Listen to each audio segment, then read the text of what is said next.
Hey guys, it's Roscoe. So continuing on with my Buffy the Vampire Slayer book collection, we have this Halloween Rain. Chaos reigns. Around Sunnydale, they say a scarecrow saturated with Halloween rain will come alive and slaughter anyone in sight. Lovely place, Sunnydale. Buffy's best friends, Xander and Willow, used to think the tale was nonsense, but after a few adventures with Buffy, they're not so sure. Even without a maniacal scarecrow, a Sunnydale Halloween is a truly horrific happening. There are enough zombies and vampires about, ready to party hearty and eat some brains, to keep the Slayer and her friends up all night. And then the rain starts to fall. Next. Visitors. Dance of Death, it says. The paranormal forces centred in Sunnydale attract the vilest kinds of evil, vamps, demons and student teachers. An invasion of collegians testing their teaching prowess and Buffy and her peers coincides with the arrival of a supernatural stalker. The Slayer feels the evil entity watching her every move, and she's not the only one. But researching the beast is going to be problematic, with the student teachers setting up shop in Giles' home turf, the school library. When the stalker starts to take his malicious game to the next level, Buffy finds herself face to face with a being unlike any she's ever encountered. But can she figure out its weakness before she's forced to participate in its dance of death? No. Coyote Moon. Look at that price. $3.99 for a paperback. This was the 90s. Of shapeshifters and skinwalkers. The seedy carnival looks like just the thing to give Buffy and her best friends, Xander and Willow, a break from staking bloodsuckers. Some greasy food, a few cheap thrills, what more could a Slayer ask for? But then Buffy senses something evil behind this carnival. Xander and Willow aren't so sure. They don't buy Buffy's notion that the carnies are somehow connected to the corpses turning up around Sunnydale. It doesn't help that her two best friends are each interested in someone at the carnival, which puts a burden of proof on Buffy.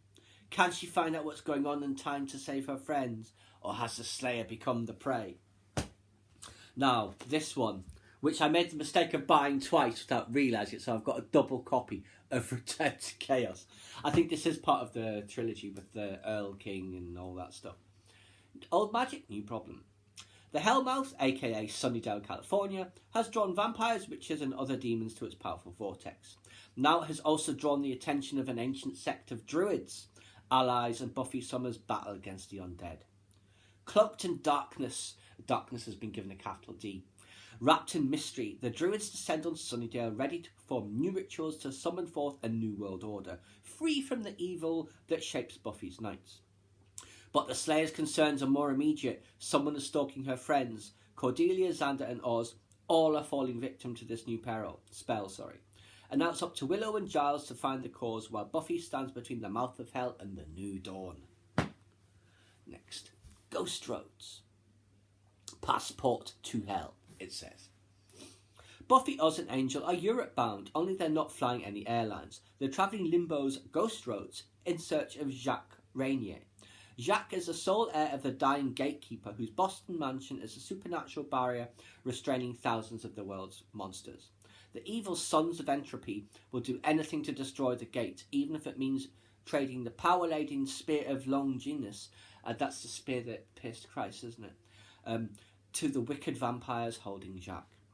Back home, the ghost ship Flying Dutchman has set sail for Sunnydale, determined to Shanghai new recruits, dead or alive. For Willow, Xander, Cordelia and Giles, it's an ocean of trouble, especially when the monstrous Kraken re-emerges with a vengeance. But everyone's assistance will be needed once Buffy locates Jacques and uncovers the shocking plans the Sons of Entropy have already placed in motion. A plan that, if successful, will destroy the world and create a horrific new realm ruled by monsters. That's clearly part of the trilogy. Out of the Matters, I think this is another part of that. Knocking on Evil's Door. Werewolves, trolls, sea monsters, rain of toads, skyquakes. Sunnydale is being besieged by dark forces. But even with Buffy providing her unique style of damage control while Giles is hospitalised out of town, it's more than one Slayer can handle, especially since the abominations are coming from a century-old portal through time and space. Yeah, this must be book 1 in that series.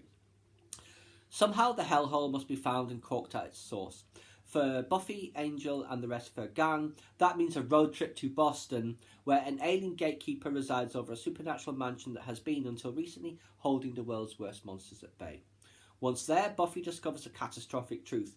The magical structure houses thousands of rooms, all of which are doorways to Limbo's ghost roads, and all of which may bring her face to face with the most nefarious forces in hell and on earth. Forces bent on horrific plans far worse than the Slayer ever imagined.